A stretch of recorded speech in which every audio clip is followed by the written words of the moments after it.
ఇంకోసారి ఇలాంటి చెత్త సినిమా తీసి బంపర్ హిట్ సూపర్ హిట్ అన్నా అంటే తోలు తీసేస్తాను. ఏంట్రా కళ్ళగిరేత్రం ఏంట్రా? మీరు ఎక్కడి నుంచి మాట్లాడుతున్నారు? చెప్పేస్తారు రా లేక ముందు ఫోన్ పెట్టే.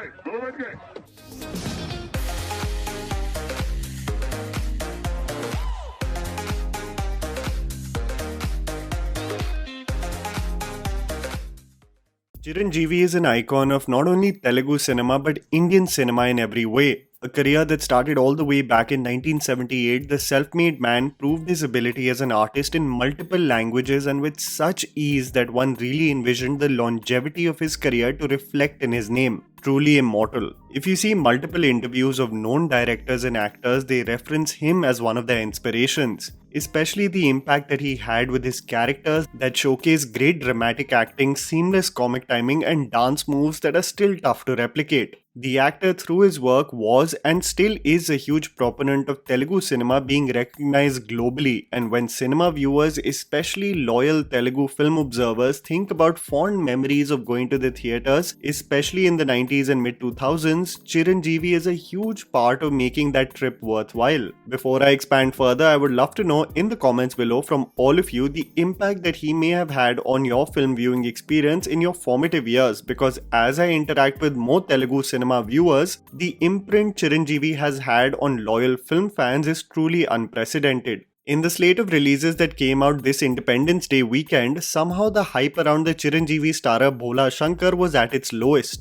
A sign of even loyal fans not being really keen to watch the film, and I understand that this had to do with several reasons. Quite the antithesis of Walter Veereya, which was a relatively fun commercial film that hugely benefited from the dynamic duo of Chiranjeevi and Ravi Teja, Bhola Shankar is a remake of a Tamil film starring Ajit titled Vedalam, which in itself was an average revenge saga. After the disappointing venture that was Godfather, the remake of the Malayalam film Lucifer, Chiranjeevi appearing in a second remake in quick succession was quite disappointing for a lot of fans. And then you had director Meher Ramesh at the helm of affairs to dishearten fans even more. A creator who has worked in some of the biggest debacles and duds with popular Telugu faces, be it Shakti with Junior NTR, Shadow with Venkatesh, or even the subpar Billa with Prabhas. Meher Ramesh is barely considered to be a credible or unique voice from Telugu cinema and is mostly associated with disasters. So why does Chiranjeevi appear in a remake of a subpar film and associate with a creator who never has made a profound impact on cinema, and even more so, who goes on interviews to talk about how the original source material had several sequences that were cringe? It confused many, and while I reluctantly went in for the film in the theatre, I realized why exactly the Telugu cinema viewers had outwardly rejected the film with having one of the biggest falls for a Monday in Telugu film history.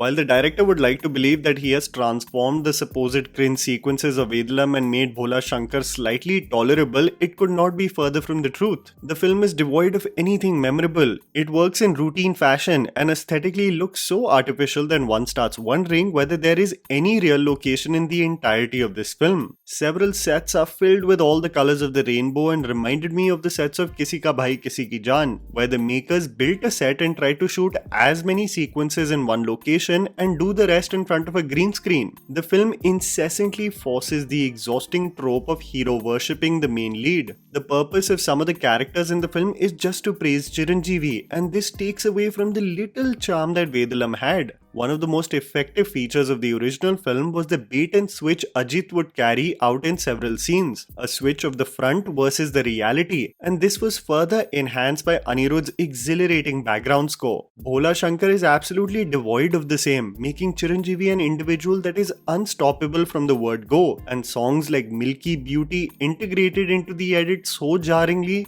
you'll wonder about its purpose. Yes, Chiranjeevi has undeniable charm, brief comical moments, and still dances like a dream, but the music is so mediocre. The background score so generic. It never benefits the film in any way. Comedic gags are carried out in order to pay homage to Pawan Kalyan and his films and songs, but it looks so uncomfortable to see Chiranjeevi lech on a girl 37 years younger. He pinches her, ogles at her, and to see the legend carry out these sequences in the name of comedic gags was embarrassing and lewd to say the least. Tamanna is in yet another forgettable commercial potboiler, and Kirti Suresh is wasted as the loyal, loving, and constantly scared sister. Those who have seen the original film would tell you that this new rendition offers nothing special or novel for the girls versus the original. A dramatic moment that actually acts as a trigger for Bhola's character is altered so the movie becomes emotionally distant also. And the most iconic sequence from the original film is also scrapped. So I just scratched my head thinking about what the hell did Meher Ramesh really contribute to this film. The generic physics-defying action set pieces continue, and Bhola Shankar and its quality, more than making anyone irritated, made loyal Telugu film fans sad, as they saw a legend in such mediocre work, still wanting to romance young girls and be the alpha baddie that they just wish he embraced his age and contemplated his creative decisions from here on out. The only silver lining of Bhola Shankar was actually that Anshuman from Jab We Met became a villain in Telugu cinema.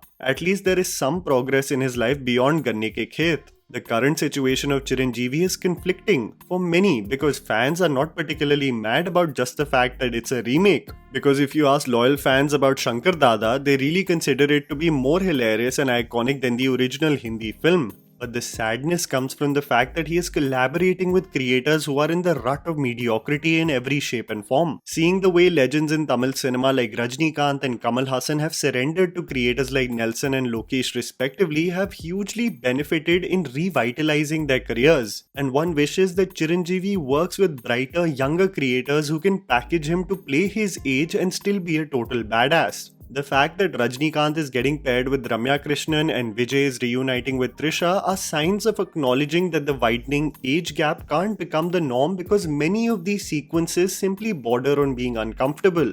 This made me think about the sequence from Neninte, a movie directed by Puri Jagannath with Ravi Teja in the lead role, a movie where the perils of the Telugu film industry are discussed from several perspectives. సంవత్సరానికి 4 చేయడానికి కూడా ఇంటర్వెల్కి 50 మంది నరకాలి, మళ్ళీ climax లో 100 మంది నరకాలి. ఏది చేసినా ఈ మాస్ జనం కోసమేనండి. కొత్తగా ఏదైనా సినిమా తీస్తే వాళ్ళు డైజెస్ట్ చేసుకోలేరు.